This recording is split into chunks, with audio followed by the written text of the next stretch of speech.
Frères et sœurs, bonsoir. Chers amis, bonsoir. Je suis ravi de vous retrouver pour continuer notre parcours à travers le livre de Daniel ensemble et de passer ce moment avec vous autour de la parole.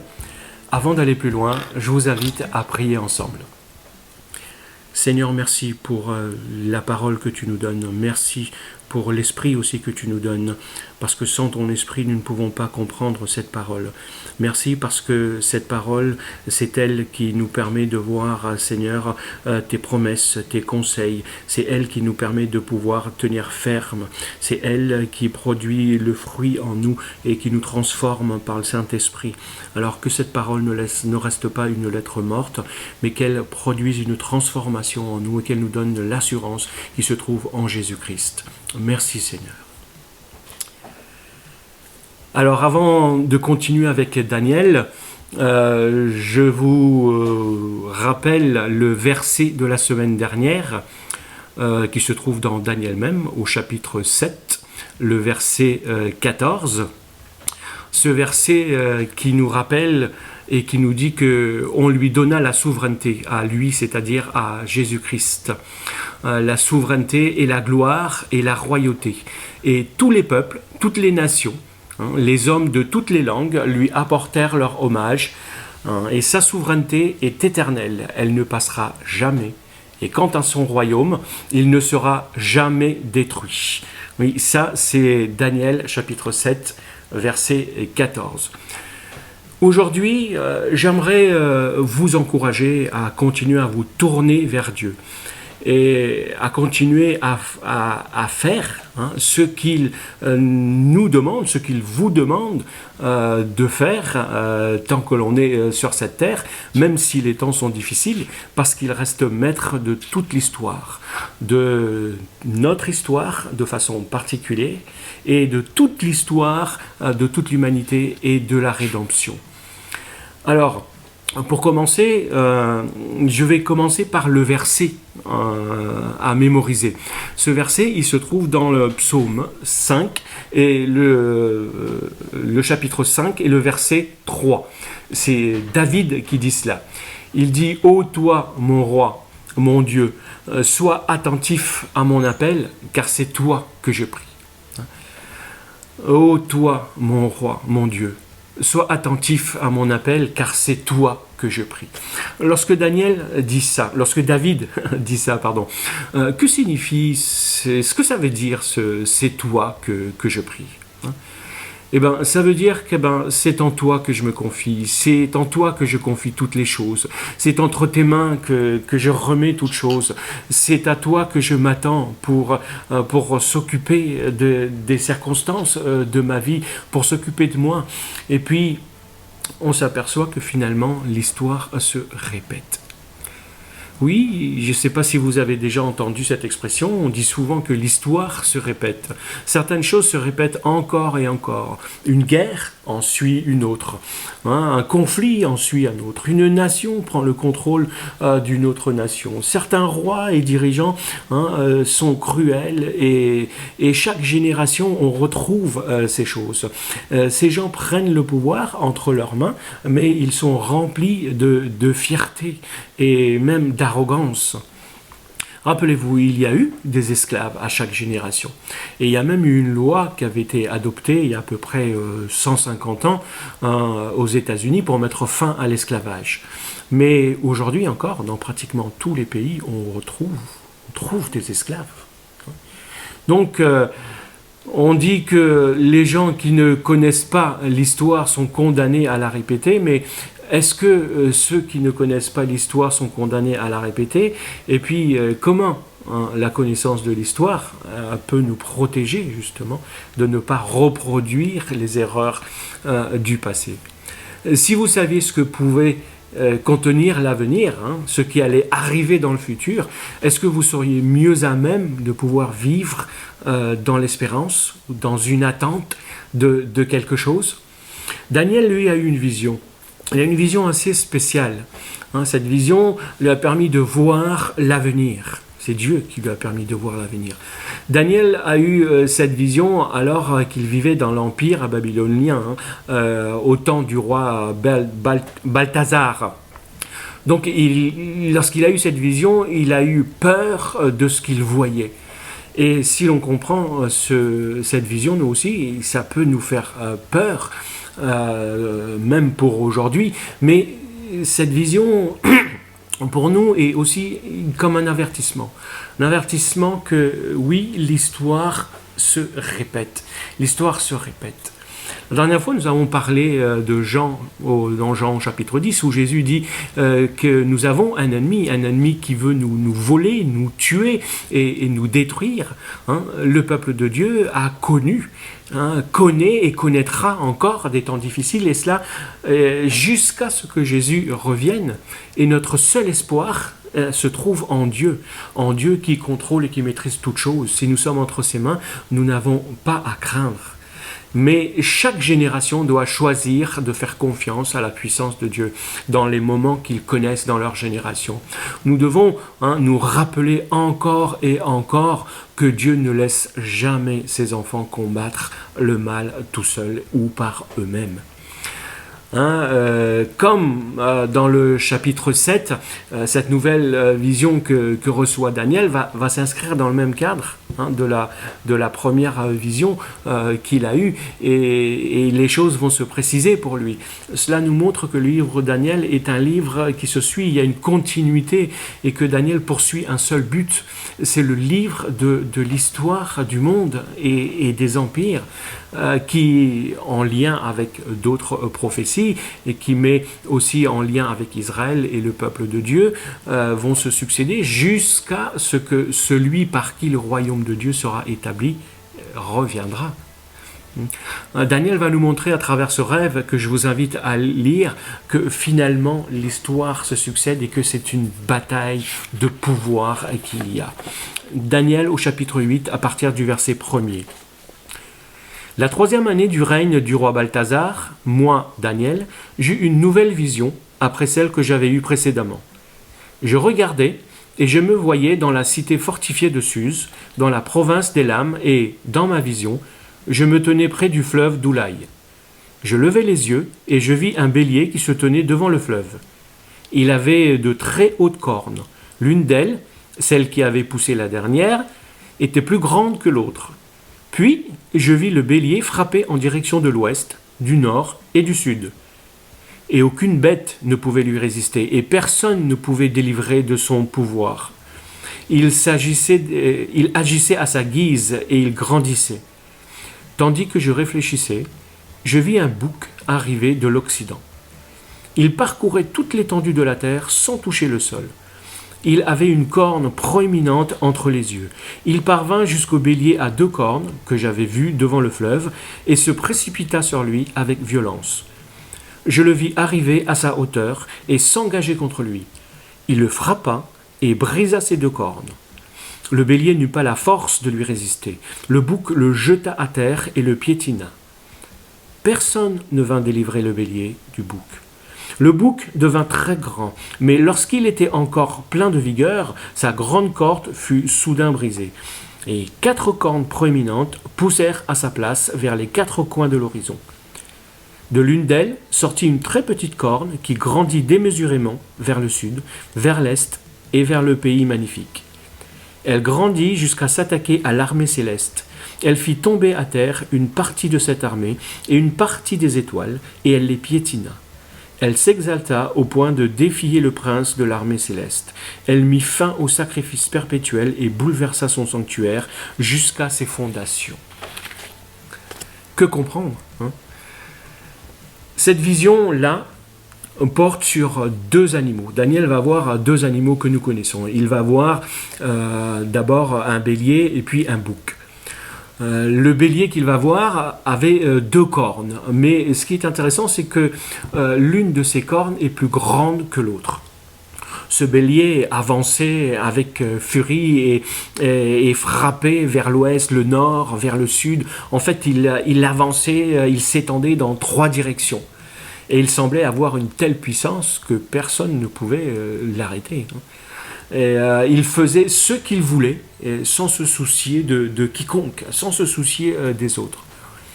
Puis Daniel a vu le 2e animal, un bouc.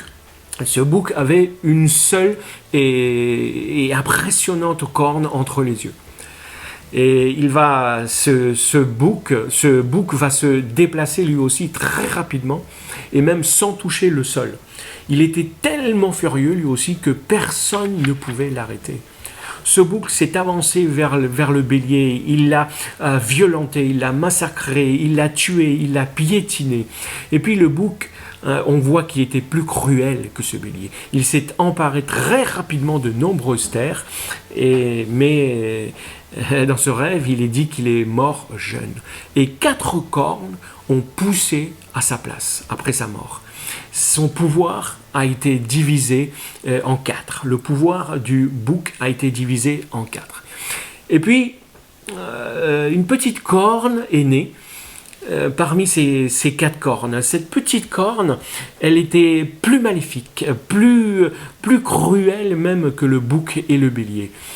Et elle a grandi et elle s'est emparée de la terre même, du peuple de Dieu. Elle a lutté contre Dieu et contre son peuple. Elle a incité certains d'entre eux à le suivre. Elle pensait qu'elle était aussi puissante que Dieu lui-même.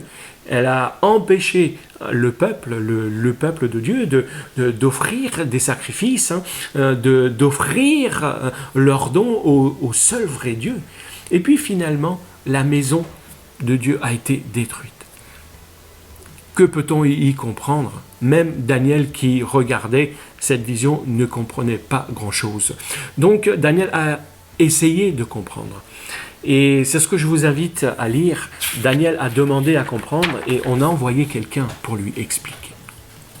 Daniel au chapitre 8, on va lire les versets 15 à 17 et puis les versets 20 à 22. Pendant que moi, Daniel, je contemplais cette vision et que je cherchais à la comprendre, je vis debout devant moi un être ayant l'aspect d'un homme. Et j'entendis une voix d'homme venant de l'Oulaï qui appelait et disait « Gabriel, explique-lui la vision ». Celui-ci s'avança vers l'endroit où je me tenais. À son approche, je fus pris de frayeur et je tombai face contre terre. Il me dit « Fils d'homme, comprends bien que cette vision concerne le temps de la fin. » Verset 20. Le bélier à 2 cornes que tu as vu représente les rois de Médie et de Perse. Le bouc velu, c'est le roi de Grèce. Et la grande corne entre ses yeux représente le premier roi de cet empire. Puis elle s'est brisée et 4 cornes ont poussé à sa place. Celle-ci représente 4 royaumes issus de cette nation qui, cependant, n'auront pas la même puissance. Ouais. Qui pouvait comprendre ce rêve? Daniel, lui non plus, ne pouvait pas comprendre la signification de ce rêve. Alors Dieu a envoyé quelqu'un pour lui expliquer les choses. Et seul Dieu peut donner l'ordre aux anges pour accomplir certaines choses. Dieu peut dire aux anges ce qu'ils doivent faire et ce qu'ils doivent dire. Donc il a dit à Gabriel d'aller aider Daniel à comprendre ce rêve ou cette vision. Donc c'est le même ange, Gabriel, si vous vous rappelez, qui a annoncé la venue de Jean-Baptiste et de Jésus. Presque à chaque fois qu'un ange apparaît, il dit « N'ayez pas peur » ou « N'aie pas peur ». Daniel a eu tellement peur qu'il est tombé à terre et Daniel, lorsque Gabriel s'est approché de lui. Et Gabriel, cet ange, ce qu'on sait de lui, c'est qu'il a quitté au moins la présence de Dieu au moins 3 fois pour délivrer des messages importants. Donc, d'abord, on voit à Daniel, puis 1000 ans plus tard, à Zacharie, le père de Jean-Baptiste, et puis à Marie, la mère de Jésus. Gabriel a appelé Daniel « fils d'homme ». Être un fils d'homme, c'est quoi? Qu'est-ce que ça veut dire? C'est tout simplement être un être humain. Au chapitre 7, au chapitre précédent, Daniel, lui, avait vu quelqu'un comme un fils de l'homme venir dans les nuées. Le seul à ressembler à un fils de l'homme, c'est Jésus. Jésus est Dieu lui-même. C'est Dieu qui s'est incarné sur cette terre et qui est venu vers nous, qui a pris une forme humaine. Et donc Gabriel va parler à Daniel, qui est un homme, comme à un homme. Daniel se présente à lui aussi comme à un homme. Mais quelle était la signification de ce rêve? Qu'est-ce que Daniel va expliquer, Gabriel va expliquer à Daniel? Donc il va lui dire que ce rêve concerne d'abord le temps de la fin. Il explique que le bélier et ses 2 cornes étaient les futurs rois des Mèdes et des Perses. Une des cornes était plus grande que l'autre parce que la Perse allait devenir plus forte et prendre le contrôle des Mèdes. Donc le bouc était le futur roi, quant à lui, de la Grèce, qui allait très vite s'emparer de toutes les terres des Perses et même au-delà encore. Vous pourrez le regarder sur une carte. Et on a pu constater que cette corne représentait Alexandre le Grand. Il a très vite pris le contrôle d'une très grande partie du monde, alors qu'il n'avait que 33 ans, il est mort. Il est mort très jeune. Voilà globalement ce que signifie ce rêve. Mais voilà, c'est un regard sur la fin. Et que s'est-il passé après la mort de ce bouc? On va voir que 4 cornes ont poussé à la place au moment de la mort d'Alexandre, et donc 4 hommes vont se partager ses terres et son pouvoir. Donc je vous invite à le lire dans les versets 23 à 27. À la fin de leur règne, quand les méchants auront mis le comble à leur révolte contre Dieu, s'élèvera un roi dur et expert en intrigue. C'est la petite corne. Sa puissance ira en croissant, mais non par sa propre force. Il causera d'innombrables ravages et réussira dans ce qu'il entreprendra. Il exterminera de puissants adversaires et décimera les membres du peuple saint. Grâce à son habileté, il réussira à tromper beaucoup de gens. L'orgueil remplira son cœur. Il fera périr bien des hommes qui vivaient en paix.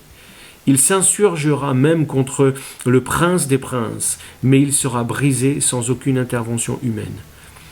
Ce qui t'a été annoncé dans la vision des soirs et des matins est parfaitement vrai, mais tiens-en le sens caché, car elle concerne une époque très lointaine. Là-dessus, moi, Daniel, je fus complètement épuisé et malade pendant plusieurs jours. Après cela, je me relevai et je retournai m'occuper des affaires du roi. Je demeurai frappé de stupeur par cette vision que je ne parvenais pas à comprendre. Donc cette petite corne qui va s'élever, qui c'est? L'histoire nous a montré que cette petite corne représente un homme que l'on appelle Antiochus IV. Il s'est lui-même rajouté un autre nom, Épiphane. Ce nom signifie splendide, car il se considérait lui-même comme un des dieux grecs. Alors, que ferait d'après vous une personne qui se prétend être Dieu? Tout simplement, il serait jaloux de toute personne qui adorerait un autre Dieu que lui. Donc, ce Antiochus IV, donc Épiphane, a rendu la vie très dure au peuple de Dieu. Il les a empêchés d'aller au temple pour le culte. Il a utilisé le temple pour ses propres sacrifices. Et finalement, il a fini par détruire le temple. Gabriel a dit que cette vision concernait la fin des temps. Mais la Perse et la Grèce ne sont plus au pouvoir. Nous avons des exemples de nombreuses guerres aujourd'hui, de nombreuses guerres et de nombreuses périodes de l'histoire où un pays a pris le contrôle d'un autre pays. Nous pouvons donc voir que l'histoire se répète. Guerre après guerre, pouvoir après pouvoir, guerre de pouvoir, l'un après l'autre. Mais comment ressentez-vous le fait qu'il y aura d'autres petites cornes qui essaieront de nous empêcher d'adorer Dieu? Parce que ce n'est pas la fin avec ce Antiochus Épiphane. Un souverain malfaisant en a suivi un autre dans ce rêve jusqu'à la fin des temps. et encore et encore. Et l'histoire nous montre, cette vision nous montre que plus le dirigeant devenait puissant, plus il devenait mauvais et cruel. L'histoire se répète, mais les souverains et les pouvoirs allaient de mal en pis. De pire en pire. Et Daniel se demandait sûrement, mais pourquoi est-ce que Dieu n'arrête pas le bélier ou le bouc ou même ces cornes qui vont naître hein? Lorsque nous ne voyons pas la main de Dieu agir, nous nous demandons combien de temps le mal va durer. Qui ne s'est jamais demandé cela lorsqu'il a vécu une situation vraiment difficile? Daniel était si troublé par ce rêve qu'il en est resté malade sur son lit pendant plusieurs jours. Mais ensuite, Daniel s'est levé et il s'est mis au travail. Il savait que Dieu l'avait placé dans un lieu et dans un moment particulier de l'histoire aussi pour qu'il puisse le servir. Et c'est aussi notre cas. Donc, comment est-ce que les gens, simplement cette réflexion, comment est-ce que des gens changent lorsque des pays prennent le contrôle d'un autre pays? Les pays qui sont sous contrôle subissent des pressions économiques, ils connaissent des problèmes d'anarchie, certains perdent leur maison, perdent tout. Et il y a encore aujourd'hui de nombreux pays où le peuple de Dieu est maltraité. Et que se passe-t-il lorsque, par exemple, le peuple de Dieu est maltraité ou lorsque les gouvernements ferment les églises ou empêchent que des chrétiens se réunissent de façon officielle? Eh bien, souvent, des petits groupes de croyants se réunissent de façon non officielle. Qu'est-ce que je veux dire? Daniel a été malade et fatigué pendant des jours. Au début, il s'est allongé sur son lit. Mais Daniel s'est levé ensuite et a continué à faire le travail que Dieu lui avait confié à faire à Babylone. Donc, en fait, le peuple de Dieu, quoi qu'il arrive, quelles que soient les difficultés qu'il puisse connaître, le peuple de Dieu n'abandonne jamais. Jamais, parce que son espérance est en Dieu et qu'il contrôle toutes choses. De quelle façon l'œuvre de Dieu peut-elle se poursuivre, même lorsque les dirigeants la rendent difficile, Que pouvons-nous faire, nous qui subissons ou qui ne subissons pas la pression de nos dirigeants, pour aider ceux qui vivent dans des endroits difficiles ou ceux qui connaissent des situations difficiles? Alors, qu'est-ce qu'il faut retenir ce soir dans cette vision de Daniel? C'est que l'intérêt de la vision qui a été donnée à Daniel n'est pas tant dans les détails, n'est pas tant, encore une fois, dans ces empires, dans ce qui concerne ces empires, l'histoire nous me l'a montré, mais dans ce qui va surgir en lien avec le monde et Israël et le peuple de Dieu. La vision du chapitre 8 ajoute une information supplémentaire à celle qui avait été donnée précédemment à Daniel. Elle précise que c'est au sein même de l'héritage de l'empire d'Alexandre, qui va être morcelé en 4 parties, que va sortir cette petite corne arrogante qui va causer les ravages vraiment inouïs, qui provoquera même avec insolence le Messie de Dieu. Donc la prophétie de Daniel s'est réalisée historiquement par l'ascension au trône de ce roi Antiochus IV Épiphane. C'était un roi assyrien à la fin de l'Empire grec et juste avant la domination romaine. Cet homme, son empire était insignifiant au départ, c'était un roi païen, il a été le premier par contre qui a voulu supprimer le culte de Dieu. Et il a forcé les Juifs à l'idolâtrie. Il s'est attaqué à Dieu lui-même. Il a fait cesser les sacrifices profanes dans le temple de Jérusalem et il a offert un sacrifice sur l'autel. Il a cherché à faire disparaître les exemplaires du livre de la loi et il a même interdit la concision. Et il a massacré ceux qui voulaient rester fidèles à Dieu. Oui, la vision de Daniel sur ce roi s'est réalisée de façon historique dans la personne de Antiochus Épiphane. Et cette personne est un avant-goût historique de l'Antichrist. Ce grand profanateur de la fin des temps, dont il nous est parlé, dont Paul nous parle dans Thessaloniciens. Comme lui, il ira, comme Antiochus Épiphane, il ira jusqu'à s'asseoir même sur le temple de Dieu en se proclamant Dieu lui-même, donc 2 Thessaloniciens au chapitre 2. Il voudra même changer les temps et les lois et combattre le peuple saint et les vaincra. Dans cette vision, donc sur la fin des temps et la destruction de ce temple, Jésus lui-même va faire référence à la prophétie de Daniel dans Matthieu 24. Et il confirme bien que si la vision de Daniel a eu un premier accomplissement par Antiochus Épiphane, sa réalisation absolue reste encore à venir. Donc Dieu a voulu que Daniel, et puis nous, qui avons connaissance de cela, sachions que les mauvais dirigeants viendront les uns après les autres dans ce monde, jusqu'à la fin des temps, et que les choses vont aller de mal en pis. Certains dirigeants se battront contre le peuple de Dieu, et ils sembleront même gagner la bataille. Mais les puissances du mal seront brisées par la main de Dieu, et cela de façon subite. Nous pouvons résister au mal qui nous tente, mais comment ? Seulement si nous sommes conscients de ce mal qui nous entoure. Nous ne sommes pas condamnés à répéter l'histoire. Nous ne serons pas aussi facilement emmenés à suivre et à écouter et à nous laisser intimider ou paniquer par tout ce qui se passe autour de nous, parce que nous savons qui est aux commandes. C'est notre Dieu et nous savons entre les mains de qui notre vie se trouve. Les croyants ont regardé vers Dieu et ont continué de tout temps à faire le travail de témoin que Dieu leur demandait de faire là où ils étaient. Et Dieu leur a donné de faire tout au long de l'histoire, même dans les temps difficiles, des choses extraordinaires pour sa gloire. Dieu a mis en chacun de nous,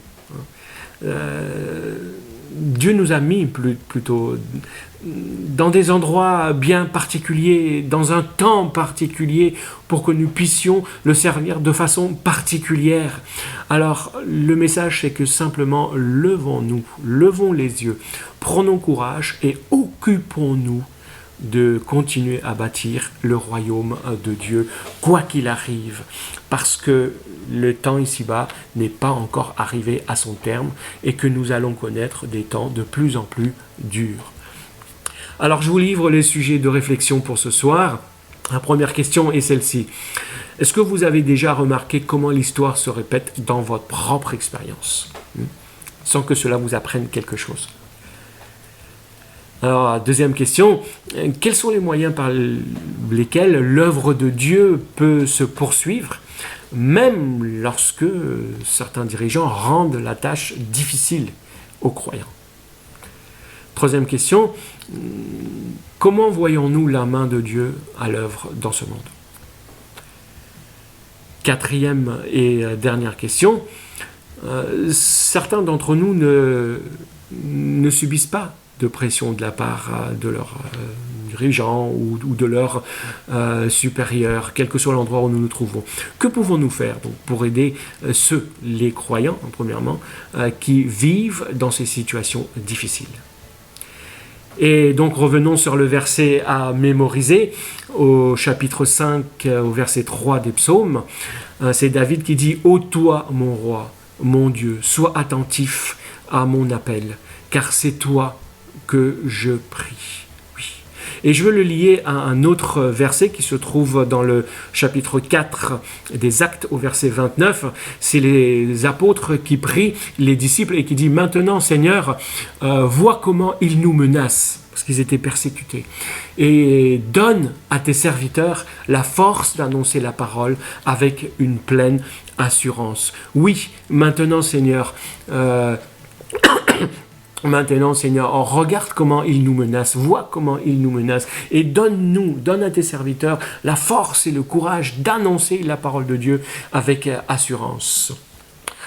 Voilà, donc que ce verset vous encourage, vous garde confiant dans le Dieu, quelle que soit la suite de l'histoire et quelle que soit la suite de votre histoire. je vous invite à prier ensemble et à demander à Dieu que nous puissions toujours rester confiants et avoir à l'esprit que Dieu nous protège et que nous avons une tâche à continuer à accomplir ici-bas. Seigneur, merci pour ta parole qui d'avance nous montre que nous pouvons avoir confiance en toi, que ce que tu dis se réalise, et que même si l'histoire se répète jusqu'à la fin et que le mal va aller en s'empirant, nous savons que c'est toi qui es le grand vainqueur, et que si nous sommes en toi, nous avons cette assurance que tu nous gardes en paix.